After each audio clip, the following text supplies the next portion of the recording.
Hey guys, this is Catalin, and I have right beside me Bryan Eisenberg.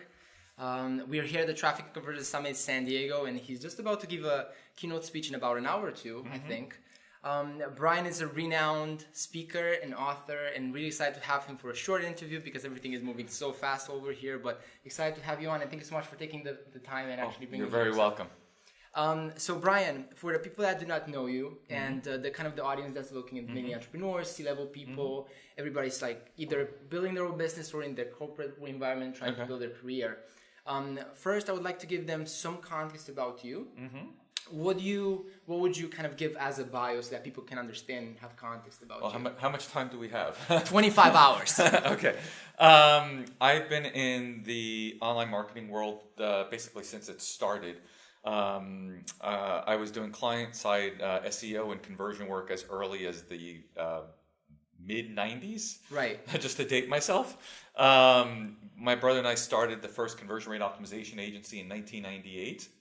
I was the founder and chairman emeritus of the Web Analytics Association, which became the Digital Analytics Association. I've co-authored 6 books, including 2 New York Times bestsellers, Waiting for Your Cat to Bark and Call to Action. My latest book is Be Like Amazon, Even a Lemonade Stand Can Do It. I sit on a number of advisory boards, startups. I mean, I've been on startups. It really depends on how far you want to take it. Right. It's so interesting that I think the people like you that have been in this space before it was cool, like before it was even a thing. It's so interesting to see that. Like, how did you, I'm just curious, when was the point that you saw this as something big that you wanted to get involved? And when did it actually become mainstream, in your opinion, from your evolution, because you've been there since the beginning? Yeah, you know, I always knew it would be big from very early on. It's what drew me to it. I knew that it would change the way behavior would people would act, right. And shop and engage in information. And it's funny because back in the early days, I was not a big fan of Amazon. Right. I was really curious whether they would succeed or not. Jeff Bezos is really a brilliant businessman. He saw things that nobody else did, and it's the reason he's in the position he's in today, with the kind of growth that they've had. I think the real ultimate explosion would have to be when the original iPhone came out, which is 2006, 2005, somewhere around there. Yeah, around there. I think when you started having a computer, that was that powerful in every person's pocket, and it wasn't about being in front of a computer, but the computer always with you.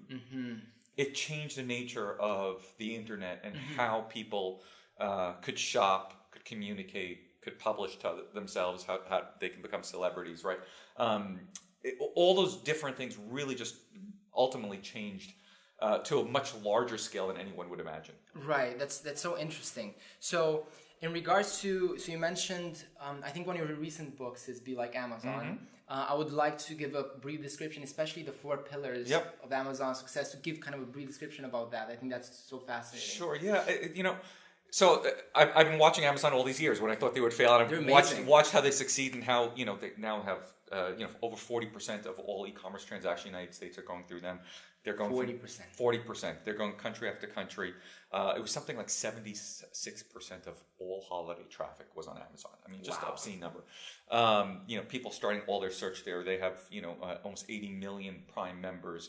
They now own Whole Foods. I mean, they're really being disruptive in so many ways. And so really want to understand not only what makes them so successful. And so I published an article years ago about the 4 pillars that I had found that Amazon's recruiters were sending out to their potential hires, right, to try to explain what Amazon is. And I said, okay, so I'm obviously onto something here.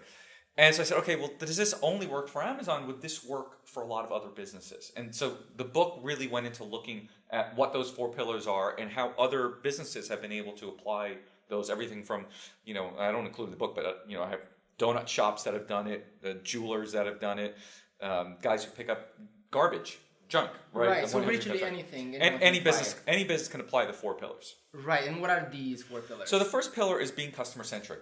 Got it. And I think this is, obviously I'll talk about it during my presentation today as well. It's the real curiosity about understanding customers and serving them in a way that unlike anybody else would. And I think that's what Jeff Bezos is always obsessed over. The second one is innovating on their behalf. Because when you're so curious about them, you find ways to serve them better. Right? Then you have to be able to execute on those innovations. So, right? It's one thing to have great ideas. And I don't know if you know, but Kodak invented digital camera in 1976, but we're not carrying Kodak anymore, right? So they let it all expire because they couldn't act on it. And then lastly, it's about optimization. It's continuous optimization from the boardroom to the stockroom. It's always focusing, and it's not about just plain experimentation and testing the way people think about A/B testing today. Optimization really is a factor of just caring about this whole cycle, essentially, right? It's the feedback loop to this whole piece, exactly. I understand. Where do you think? I mean, obviously they're all important. Which one do you think it's the place that people have problems with? Because from my kind of like, when I look at it right now, it's probably not, I mean, it should be caring about the customer. And if that's a problem, you're in deep trouble. So Bain did a study several years ago. And they asked customers of 376 companies whether they thought the company X was customer-centric. Right. And they asked the executives of those companies whether they thought they were customer-centric. Now, 80% of the executives believed that they were exceptional at being customer-centric. But when they asked the customers, only 8%. So that's a huge gap. I really think a lot of organizations, and I'm in the middle of writing an ebook now, of all the different reasons why there is that gap. Because it's one thing to say there's a gap. And we all know this word, customer-centric. We hear it over and over again. But I think a lot of people have a very hard time understanding why it exists, why they struggle with it, and what it really means to serve the customer.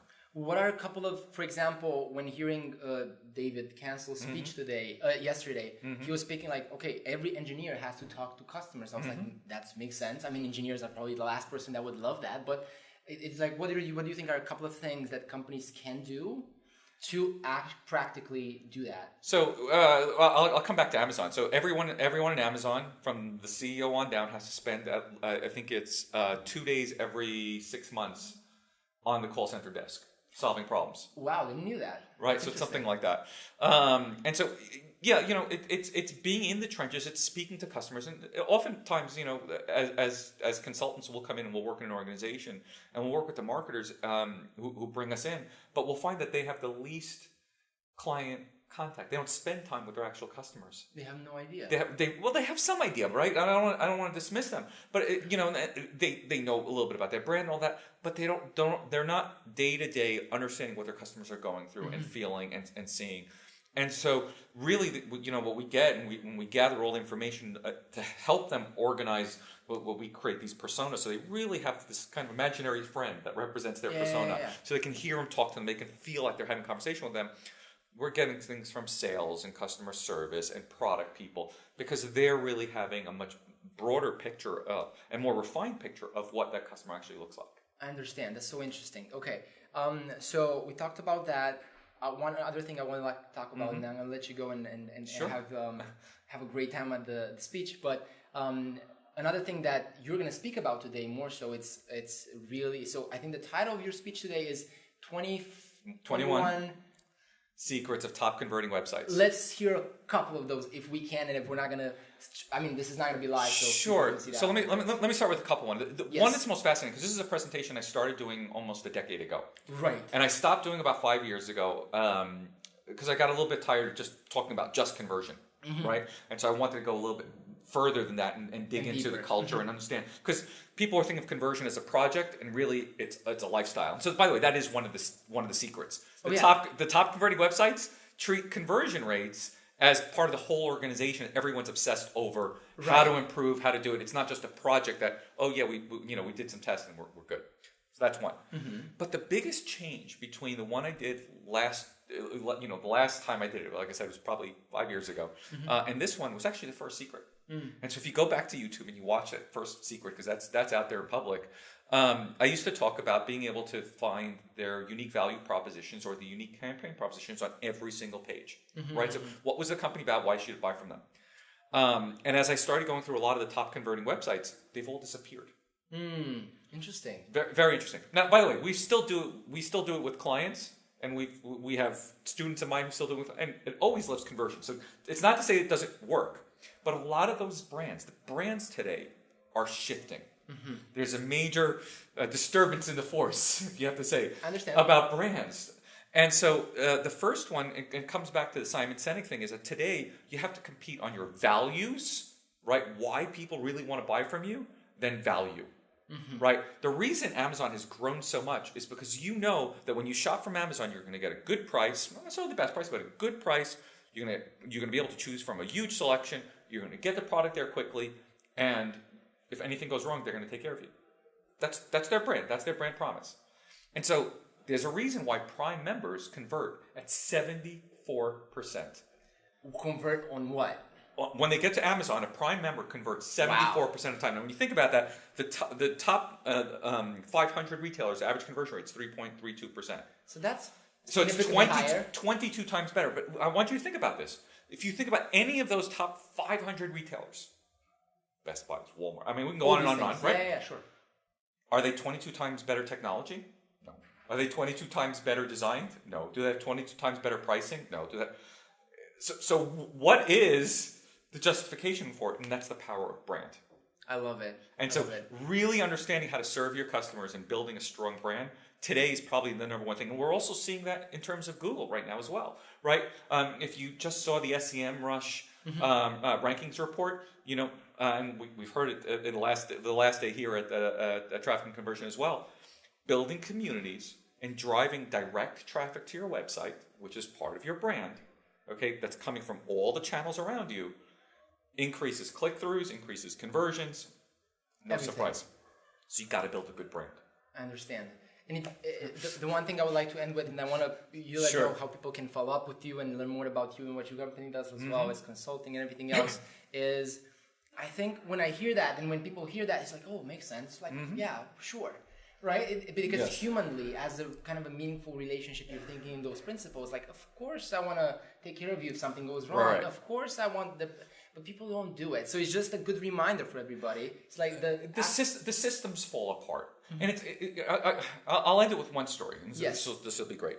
So have you ever heard of Lush Cosmetics? No. So Lush, they're a global company.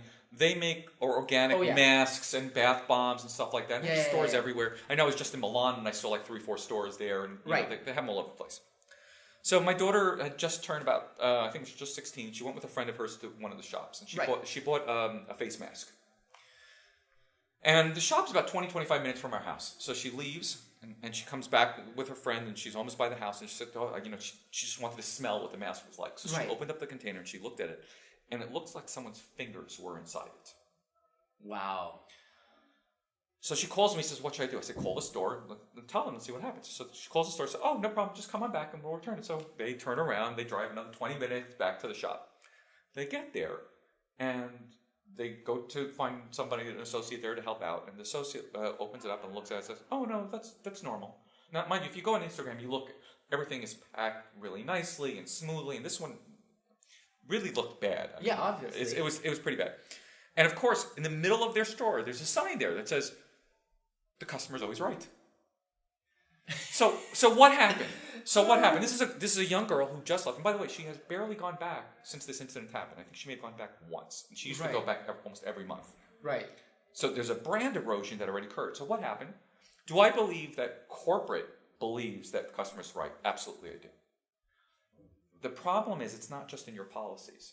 You need to act. It's what happened. Like exactly. It's your actions. And what happened is they probably had an average employee maybe having a really bad day, and it interrupted the experience for her. And it broke it. And it broke that brand promise. And while they care about it, they took care of it on Twitter. They gave me a $10 credit to give to her and stuff like that. Sure. But she's barely used it because of that one brand erosion. And then she lost trust. And this happens more often than you think. Your bathrooms are dirty. Your parking lot has broken glass in it, right? There's so many little details that customers are catching on to that if you really care about them, those things stand out, okay? And so you really have to focus in on taking care of them. And it's really understanding that whole journey from point to point because, it's just way easier to go here, go to Amazon, boom, done. Yeah, it's just, I mean, every business has to realize that we're all getting commoditized in that sense. So if you're not reaching out in your sense, like actually having a brand, you're just like, okay, I'm not gonna buy from you, buy from them. That's right. That's it. And the thing is, you don't have to be the best in your industry. Like, Amazon's going to go into all kinds of industries. We already see that. Just announced they're going to go into healthcare. And it's funny because I was at an insurance company conference in Bermuda a couple of years ago, and I said, "What's going to happen when Amazon comes into the industry?" And they all kind of they heard me, but they all kind of laughed about it later on. Right. They're not laughing anymore, unfortunately. Now they're going to be going in with Chase and Berkshire Hathaway. It's like if you and I went into the forest and we saw a big brown bear, okay, and we had another person with us. I don't have to be the fastest of the three of us. I just have to beat the two of you. To survive. That's so interesting, right? Right. And so I think this is a really important thing to understand. Today we're in the business of the fast fish are beating the big fish, right? Big brands are falling left and right if you can act appropriately and fast. I love it. All right, Bryan, thank you so much. How can people learn more about you and get connected with your company and your social? Sure. So they can find me at BuyerLegends.com. Okay. Also at BryanEisenberg.com. And I'm on social media. I'm on LinkedIn. I'm on Instagram. I'm on Twitter, Facebook, wherever they can find me. And of course, they can find our books on Amazon. Love it. Thank you so much, guys, for watching. Thank you, Bryan, for joining in, and good luck on your speech today. Thank you very much.